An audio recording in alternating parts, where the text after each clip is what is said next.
The big three. What are your thoughts on the big three in that era of anime and manga? And do you think we'll ever see anything similar to that in the future?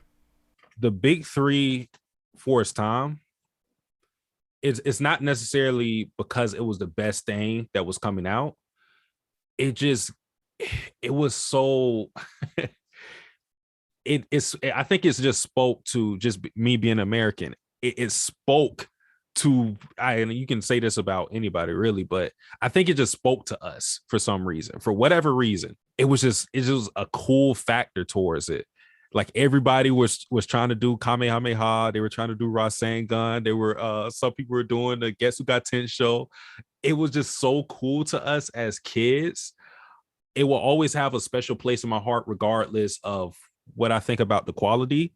Like I said, it's not necessarily because it was the best three manga out at the time. It's just that for us, the reason why it was the big three is because it got us into that medium.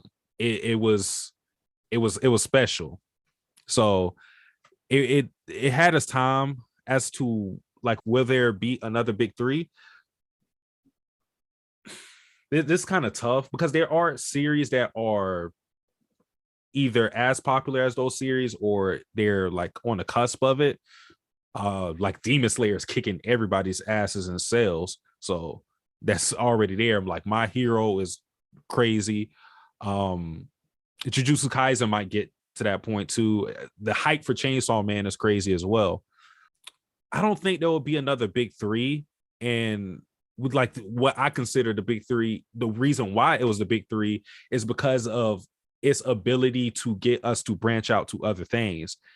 Its impact on us is what made it the big three, not because of the sales, even though that's a part of it, not because of its quality, even though that's a part of it. I think the impact isn't going to be matched by three other series. I may be wrong though, but I'm just not young enough to experience that, I don't think. Well, something that I and I agree with you. I don't know if it will happen again. It could just be like a timing thing. That Yeah. era, especially, you can't replicate eras, but it's something to consider. That I know people who love Chainsaw Man, Demon Slayer, Jujutsu Kaisen, My Hero, and they stick with those series.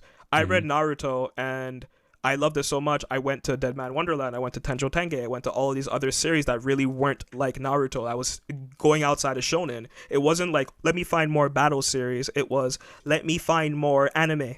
Let me Mhm. find more manga. And Yeah. I was into like slow series. I was into Yuri's. I was into like all these different things. And I don't see people with that sort of open mindedness anymore. I think it's because the quality of story is different. The style of storytelling is also different. Like you look at Naruto, it's a shonen series, but it's not shonen centric. You look at Bleach, and that was one of the first ensemble cast that really made it work. You cared about Chad even if you didn't see him often. You cared about Rukia, you cared about Renji, you cared about all these captains that were trying to kill Ichigo, but then you started getting their backstory, and that really made you interested because it was telling a very strong story. It was weaving an entire world. I don't really know if other series do that nowadays, but I would love to see that sort of success happen again. And we see it with Demon Slayer, but I want to see it with a collection of series. Yeah, I think that the reason why the big three were able to do that is just because of the time.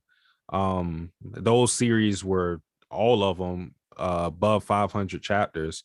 A lot of series are getting axed right off the gate. If you aren't appealing to audiences in a hurry, you're out of there. So I think that puts a lot of pressure on mangaka to, for one, condense the story, and two, just right out the gate try to grab the attention of viewers some way somehow.